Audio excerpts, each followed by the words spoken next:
Baik, kita mulai nggih belajar. Ini malam hari ini kita belajar hedonisme. Ini rasanya istilah ini istilah yang kesannya agak negatif. Kalau teman-teman disebut hedon kan rasanya apa iya Pak saya itu. Padahal mungkin ya hedon gaya hidup teman-teman. Apa hedon itu mesti matre, mesti yang sifatnya hura-hura, foya-foya apa itu atau seperti apa? Malam hari ini kita belajar ya. Bagaimana ideal yang diinginkan dari gaya hidup hedon ini. Yang dikenal kalau di filsafat namanya hedonisme. Baik, bismillah kita mulai pelajaran kita. Ini pelajaran beneran. Mungkin ada yang mahasiswa baru ya, kita latihan kuliah. Bismillah kita mulai. Hedon itu secara umum biasanya didefinisikan pandangan bahwa hidup ini untuk senang-senang. Jadi pandangan bahwa nilai yang namanya kesenangan itu yang paling penting dalam hidup ini. Jadi kalau ada orang bilang misalnya urip pisan kok sumpek, yuk seneng-seneng yuk. Itu sebenarnya ideologi semacam ini. Jadi alasannya itu disebut hedonisme itu. Kata-kata hedonisme itu ya dari bahasa Yunani, hedonismos, yang akar katanya hedon. Itu kesenangan. Jadi seorang hedonis itu orang yang hidup pokoknya nyari seneng saja, tidak mau tidak seneng. Nah, dan itu nanti luas definisinya. Tidak sesederhana kita mendefinisikan bahwa ini hanya orang yang pingin foya-foya saja. Apa ada orang itu yang tidak ingin senang hidupnya? Pak, saya pingin hidup nyari susah. Kata ya tidak ada. Secara fitri orang itu ya nyari, ingin hidup itu senang. Hanya saja nanti definisinya tentang senang, jangkauan kesenangan yang dia inginkan mungkin beda. Jadi itu akar katanya. Nanti ada lawan katanya. Kalau hedonisme itu lawan katanya hedonfobia. Hedonfobia itu kebalikannya anak-anak hedon ini. Kalau hedonfobia itu orang yang takut dengan kesenangan. Mungkin ada ya orang yang kalau pas seneng-seneng dia malah khawatir. Wah ini aku lagi seneng ini. Biasanya sebentar lagi susah ini. Karena hidup ini muter. Jadi dia tidak bisa menikmati. Waktunya bahagia dia malah sedih. Kenapa kok sedih? Pak, setelah bahagia itu kan biasanya kesedihan Pak. Jadi saya tidak terlalu bisa menikmati seneng-seneng ini. Karena pasti nanti hasil akhirnya ya nanti sedih lagi. Yang lain ketawa dia nangis. Atau kalau ada teman-temanmu ketawa, wah kamu ketawanya keras sekali. Ingat-ingat saja nanti sebentar lagi mesti nangis. Nah, ada kan yang pakai teori itu. Ini jenis hedonfobia. Atau ada orang yang memang tidak bisa ngalami seneng. Namanya anhedonia. Anhedonia itu orang yang tidak bisa seneng. Dia tidak peka terhadap kesenangan. Jadi misalnya, sampean itu juara loh, mbok seneng tuh. Oh iya toh, juara itu harus seneng ya. Itu anhedon namanya. Jadi orang yang tidak bisa ngalami seneng. Ya mungkin pakai bahasa agama, mungkin orang yang sulit bersyukurnya. Hari ini mungkin banyak juga orang yang tipe-tipe anhedon ini. Jadi hidupnya isinya tiap hari mengeluh saja. Dapat kenikmatan apapun dia sambat. Ini kenikmatan tidak hakiki. Ini duniawi saja. Ini sementara saja. Ini pokoknya sambat terus. Jadi membaca hidup ini dari sudut negatif. Kebalikan ekstrimnya yang hedon. Kalau yang hedon ya moco urip iki pokoknya tujuannya seneng-seneng. Ngapain sih susah-susah? Ayo seneng sajalah. Itu anak-anak hedon. Baik, jadi secara definisi itu kategorinya nanti ada dua. Ada namanya hedonisme psikologis, ada namanya hedonisme etis. Jadi hedonisme psikologis itu punya pandangan bahwa yang mendorong manusia melakukan apapun ada dua sebenarnya. Ingin mencari kesenangan dan menghindari ndak enak, ndak nyaman. Sebenarnya cuma itu. Teman-teman malam hari ini hadir di kajian ini, itu kan ingin mencari yang teman-teman inginkan dan membayangkan kalau sudah hadir di sini terus senang. Jadi yang menggerakkan itu selalu saja, kata hedonisme psikologis itu motif ingin senang. Teman-teman melakukan apapun itu tujuannya pasti ingin senang. Atau menghindari susah, menghindari sulit. Nah, itu yang membuat nanti misalnya ada mahasiswa kok waktunya tugas presentasi kok tidak masuk. Nah, itu manusiawi. Kenapa? Dia menghindari sulit. Jadi ingin senang menghindari sulit. Wah, ini waktuku presentasi ini saatnya pamit ini. Pak, mohon maaf ada tabrakan Pak, kesulitan, ban saya bocor Pak dan lain sebagainya. Loh, itu fitrah sebenarnya, orang itu ingin menghindari sulit, menghindari tidak enak, menghindari tidak nyaman. Wong masuk ke sini saja tadi mungkin rebutan, mungkin ada yang nyari sendenan, ada yang nyari sudut kira-kira nanti kalau selfie bisa pas, enak. Ada yang nyari macam-macam motifnya. Semuanya apa? Ingin seneng versi masing-masing. Jadi yang menggerakkan manusia, kata hedonisme psikologis itu motif ingin senang atau menghindari susah.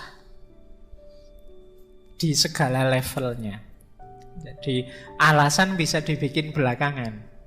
Kita bisa berlindung di balik aneka ragam dalil, aneka ragam argumen, tapi intinya kita nyari yang membuat kita senang, enak, nyaman, dan menghindar dari yang membuat kita tidak enak, sulit, susah. Ini namanya hedonisme psikologis. Jadi secara psikologis manusia itu begitu. Jadi kalian nanti melakukan apapun itu pasti kalau dicermati target akhirnya adalah ingin senang. Apapun itu. Atau menghindari susah. Nah, yang kedua ada namanya hedonisme etis.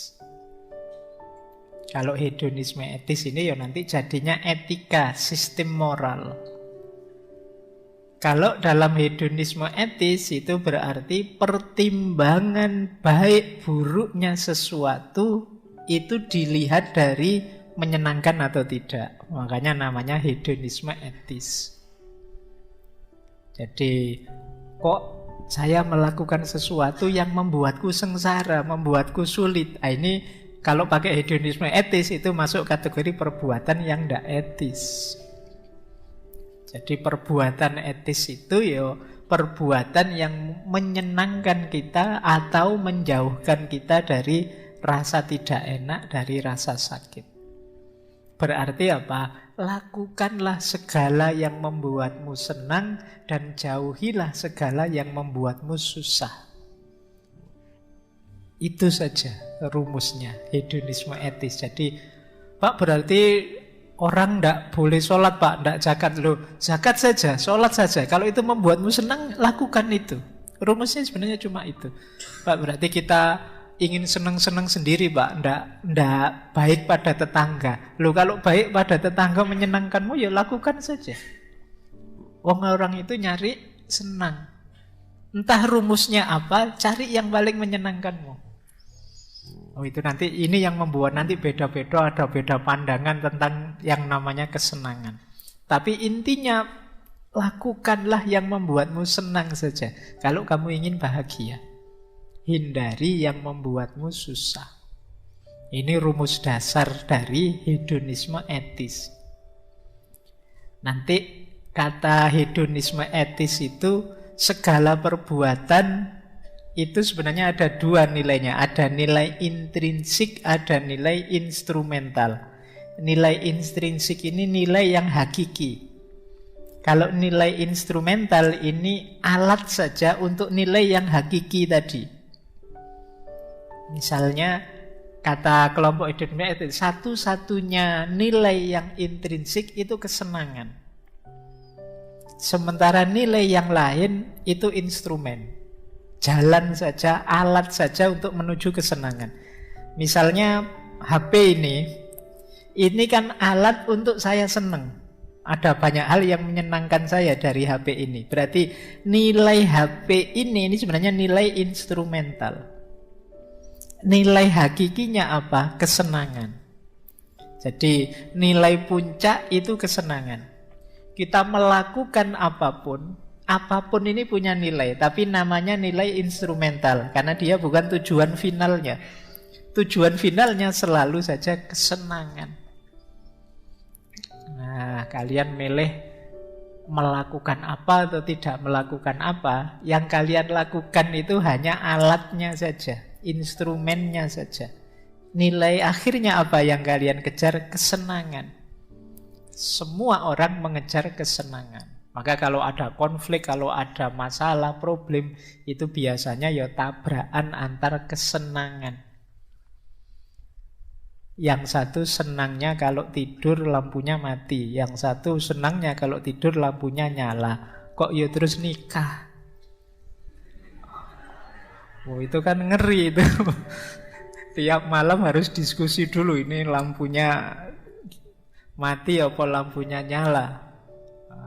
Terus diambil solusi, ya sudah, kalau yang suka tidur lampunya mati, tidur dulu lampunya dimatikan. Yang tidur sukanya lampunya nyala, tidur terakhir nanti lampunya dinyalakan. Atau sebaliknya, jadi tidurnya gentenan. Tapi sudah nikah kok tidurnya gentenan kan ya ndak enak.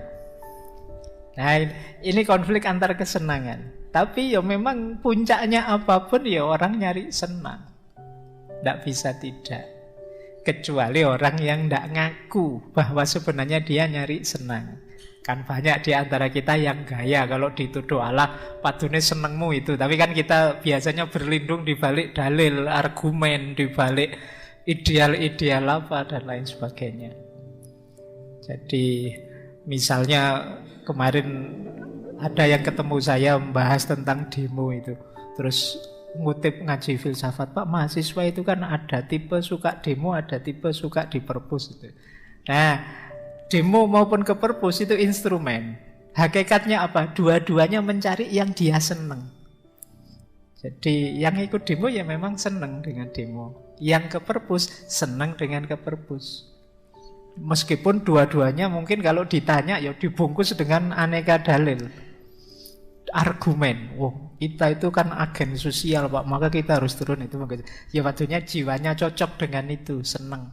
Yang ke perpus juga begitu loh. Kita punya tanggung jawab intelektual ini, Pak. Nanti ditanya oleh masyarakat ilmunya dan lain sebagainya. Tapi argumen ini hanya instrumennya.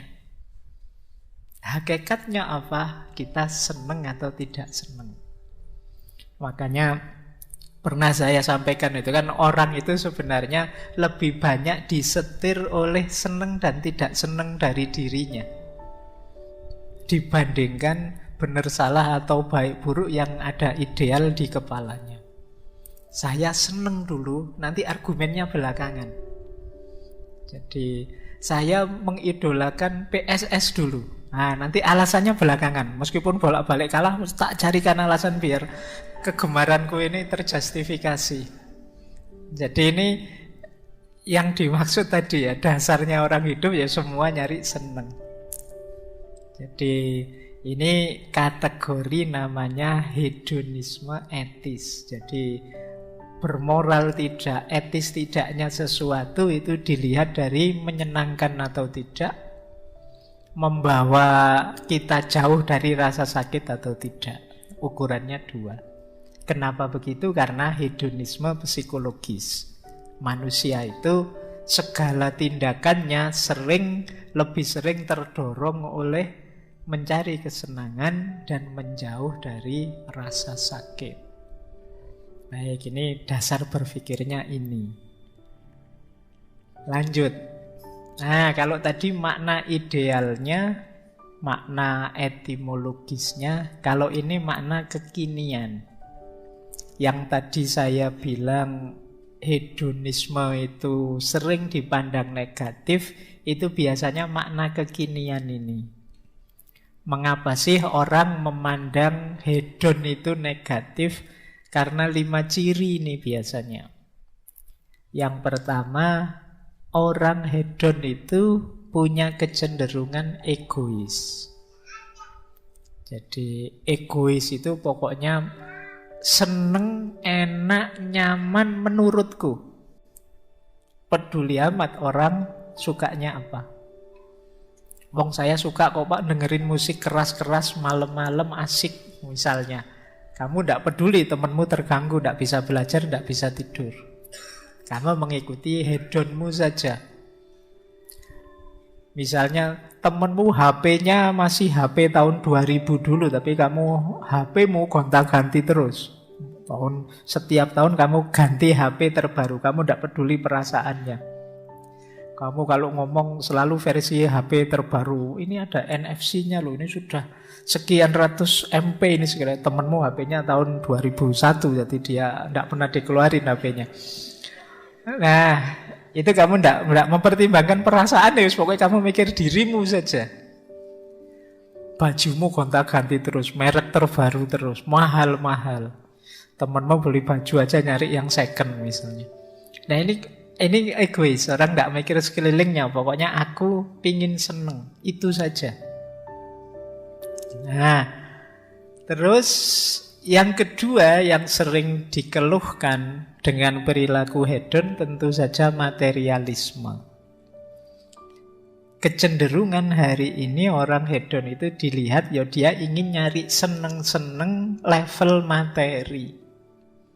Jadi seneng-seneng dengan uang banyak, mobil tiap tahun ganti, HP selalu ikut yang terbaru dan lain sebagainya. Itu level-level materi. Tas saja yang harganya sekian, bajunya 12 juta, tasnya 10 juta, kopiahnya 7 juta. Kalau ini sekali pakai itu kamu kuliah S1, S2 sampai lulus itu. Jadi sementara kamu bayar UKT-nya nunggak. Jadi ini fokusnya pada materi. Jadi materialisme. Jadi kecenderungan pemaknaan hedon, kalau ada orang kok disebut, wah kamu hedon banget ya, itu biasanya levelnya materi. Tidak mungkin kalau hari ini orang disebut hedon itu, wah kamu kesenangannya kesenangan spiritual, ya pasti tidak begitu. Selalu orang yang disebut hedon itu hari ini yang sifatnya materialistik. Kemudian yang ketiga yang disebut hedon itu biasanya konsumerisme. Jadi orang merasa eksis ketika mengkonsumsi sesuatu yang paling update, yang terbaru, yang paling elit, yang paling mewah. Nah, ini pokoknya ingin mengkonsumsi apa. Kalau di pikiran kalian, yang kalian pikirkan, Pak saya ingin ini, ingin itu, ingin ini, ingin itu. Ingin ini, itunya itu isinya hal-hal materi yang sifatnya konsumtif. Kemungkinan kalian punya bakat hedon. Ya memang kurang modal saja sayangnya. Jadi kalau ada uang mungkin kalian ngalah-ngalahi yang sekarang pamer segala macam kemewahan itu. Cuma ya terbatas saja modalnya. Jadi konsumerisme. Kalian merasa eksis kalau mengkonsumsi hal-hal yang sifatnya mewah, dipandang kelas tinggi, dari kelas sosial yang lebih tinggi dan lain sebagainya. Jadi sehingga ketika kalian sekarang tidak ada di situ, kalian merasa hidupnya tidak ada artinya. Hidupnya, wah apa sih Pak saya ini? Motor saja keluaran tahun 95 itu pun tidak ganti-ganti sampai sekarang misalnya. Laptop saja itu beli second, itu pun ya macam-macam tambal sulamnya misalnya. Jadi kalian merasa dirimu rendah ketika tidak mengkonsumsi yang mewah, yang luxury dan lain sebagainya. Kemudian yang ketiga, ekstravagan. Ekstravagan itu mungkin makna mudahnya boros. Jadi yang kalian kejar biasanya bukan kebutuhan, tapi gaya, tapi status, dan lain sejenis itu namanya ekstravagan. Jadi orang hedon itu tidak cukup punya, kadang-kadang HP tahun ini dan tahun depan itu selisihnya tidak banyak, cuma beda sedikit saja misalnya. Tapi kalian bela-belain harus ganti HP, Pak.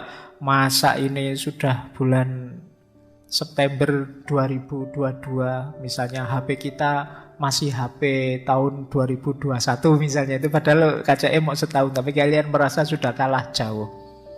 Itu terus kalian bela-belain nyicil tiap bulan sekian ratus ribu hanya untuk ganti HP yang fungsinya sama persis dengan yang kalian pegang sekarang. Itu namanya ekstravagan. Jadi kalian boros, menghambur-hamburkan sesuatu yang sebenarnya tidak terlalu manfaat, wong kalian sudah punya. Itu pun kadang-kadang pelitnya luar biasa, HP-nya yang lama dibeli orang, diminta orang juga tidak diberikan. Pokoknya pinginnya yang terbaru ya punya, yang lama juga punya. Nah, ini gaya ekstravagan. Orang yang hidupnya boros. Dan tentu saja yang terakhir, superficial. Superficial itu dangkal. Melihat segala sesuatu hanya dari tampilannya saja, luarnya saja. Kalian terkagum-kagum kalau orang, ini mobilnya update terbaru. Andai saja saya punya yang seperti itu ya. Yang dilihat hanya level itunya. Ini namanya superficial. Kalian hanya lihat tampilannya saja. Jadi hari ini orang yang disebut hedon itu secara umum dimaknai yang pertama orang yang egois, yang kedua materialistik, yang dia lihat level materi, yang ketiga konsumerisme, berhubungan dengan apa yang kita konsumsi, fokusnya pada konsumsi saja. Yang keempat boros, ekstravagan, tidak taktis penggunaannya. Dan yang terakhir superficial. Superficial itu melihat yang dangkal-dangkal saja, kurang dalam. Ini namanya orang hedon. Ini kalau pakai bahasa agama ya, wa mal hayatud dunya illa mataul ghurur. Jadi kalau katanya Al-Quran kan kehidupan dunia itu kesenangan yang menipu. Berarti kalau kita gayanya semacam ini, kita termasuk orang yang tertipu. Ini boleh nanti direfer dulu, kita pernah ngaji tentang Imam Ghazali itu ya, yang membahas tentang jenis-jenis orang yang tertipu. Baik, ini makna hari ini yang populer sekali, kadang-kadang kita pakai untuk meledek orang, kita pakai untuk ngece orang.